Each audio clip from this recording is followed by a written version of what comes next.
सर्वांना नमस्कार. विधान परिषदेचे निवडणूक लागलेली आहे आणि सांगली सातारा स्थानिक स्वराज्य संस्था मतदारसंघातून महाविकास आघाडीतर्फे मी अधिकृत उमेदवार म्हणून या ठिकाणी निवडणूक लढवत आहे. आणि आदरणीय शरदचंद्रजी पवार साहेब, तसेच आमचे प्रदेशाध्यक्ष शशिकांतजी शिंदे साहेब आणि ज्येष्ठ नेते जयंत पाटील साहेब, त्याचबरोबर पक्षातील इतर सर्व ज्येष्ठ नेते यांनी माझ्यावर जो विश्वास दाखवलेला आहे या मतदारसंघामध्ये निवडणूक लढवण्यासंदर्भात, तो सार्थ ठरवण्याची जबाबदारी माझ्यावर आहे. आणि त्या दृष्टीनं मी मतदारसंघामध्ये दौरे सुरू केलेले आहेत. या मतदारसंघामध्ये सर्वसाधारणपणे सरळ लढत होईल, भाजप विरुद्ध महाविकास आघाडी अशी. आणि मला खात्री आहे की या मतदारसंघामध्ये मतदार बंधू महाविकास आघाडीच्या बाजूनं राहतील. या मतदारसंघामध्ये 895 मतदान आहे आणि सांगली आणि सातारा हे 2 जिल्हे आहेत. आणि या दोन्ही जिल्ह्याची परिस्थिती सध्याची जर बघितली तर आज जे सत्ताधारी नगरसेवक आहेत, किंवा जे युतीतले नगरसेवक असतील किंवा जे विरोधातले नगरसेवक आहेत, या सर्वांना काही अडचणींना सामोरं जावं लागते. आज जे विरोधातले नगरसेवक आहेत त्यांच्यावर अगदी दुजाभाव केला जातो. त्यांना कोणत्याही प्रकारचं फंडिंग किंवा अनुदान किंवा त्यांच्या वार्डातली कामं करण्यासाठी त्यांना कसल्याही प्रकारची मदत सत्ताधाऱ्यांकडून मिळत नाही.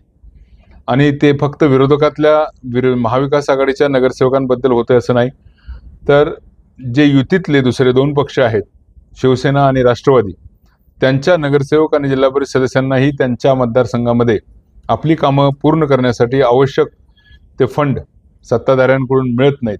आणि अशा प्रकारच्या वल्गना अनेक वेळा याच जिल्ह्याचे जे मंत्री आहेत त्यांच्याकडून तुम्ही भाषणातून सुद्धा ऐकले असतील की सगळे फंड आम्ही देणार आहे, त्यामुळे तुम्ही आमच्याकडे या, अन्यथा तुम्हाला कसल्याही प्रकारचा निधी मिळणार नाही.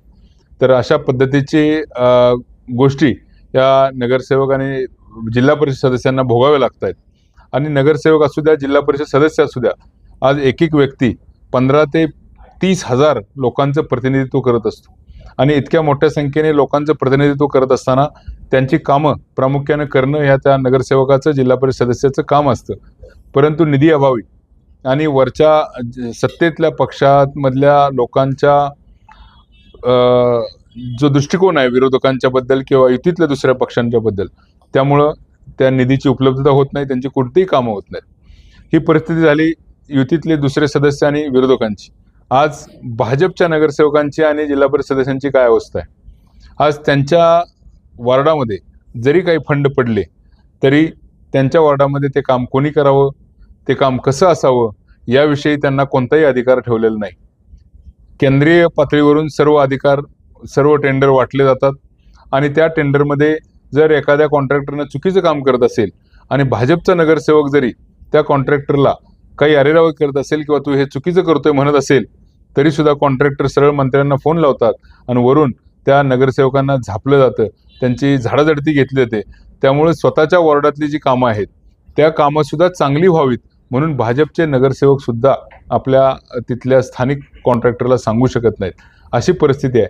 एकंदरीत जे वातावरण या ठिकाणी चालू आहे सातारा आणि सांगलीमध्ये विशेषतः, ते वातावरण ठराविक भाजपच्या मंत्र्यांमुळं दूषित झालेलं आहे.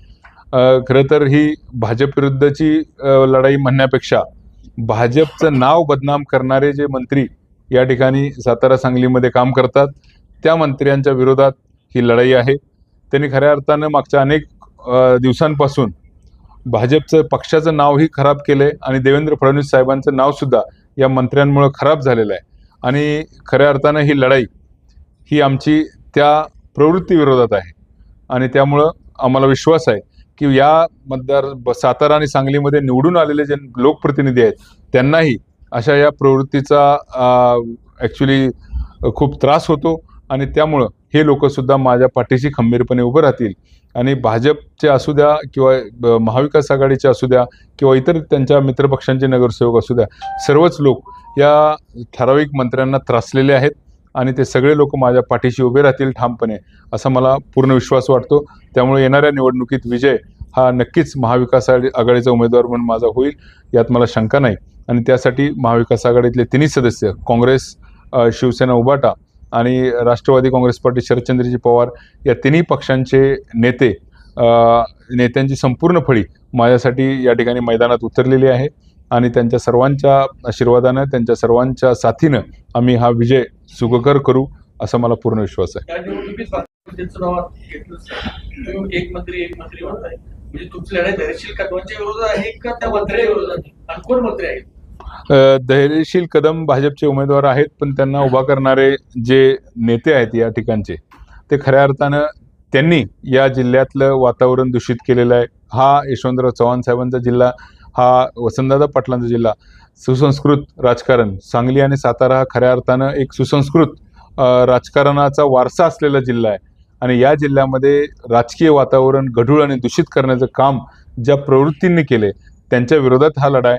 धैर्यशील कदम जरी उमेदवार असले तरी त्यांना पाठिंबा देणारे, पाठबळ देणारे ज्या प्रवृत्ती या जिल्ह्यातल्या आहेत, त्यांच्या विरोधातला हा खरा लढा आहे. आता तुम्ही शरद पवार साहेबांचं नाव घेतलं, प्रदेशाध्यक्षांचं नाव घेतलं, जिल्हाध्यक्ष बाळासाहेब पाटील आहेत, त्यांचं दोनदा तुम्ही बोलला नाव त्यांच्याबद्दल नाराज आहे? नाही, अजिबात नाही. बाळासाहेब पाटलांनीच खऱ्या अर्थानं माझं नाव सुचवलं होतं.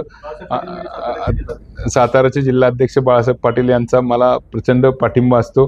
त्यांनीच माझं नाव सुचवलं होतं. इनफॅक्ट माझा अर्ज भरण्यासाठी जे नगरसेवकांनी सूचक म्हणून सह्या केल्या, त्या सर्व सूचक हे बाळासाहेब पाटील यांनीच दिले होते. त्यामुळं बाळासाहेब पाटलांचा मोठा यामध्ये माझ्या लढाईमध्ये हातभार असणार आहे. माझ्या तिकिटाच्या संदर्भात बोलताना मी त्यांचं नाव घेतलं नाही, पण माझा हा लढा हा बाळासाहेब पाटीलच खऱ्या अर्थानं सातारा जिल्ह्यामध्ये मला मदत मोठ्या प्रमाणात त्यांची होणार आहे. 2016 साली झालेल्या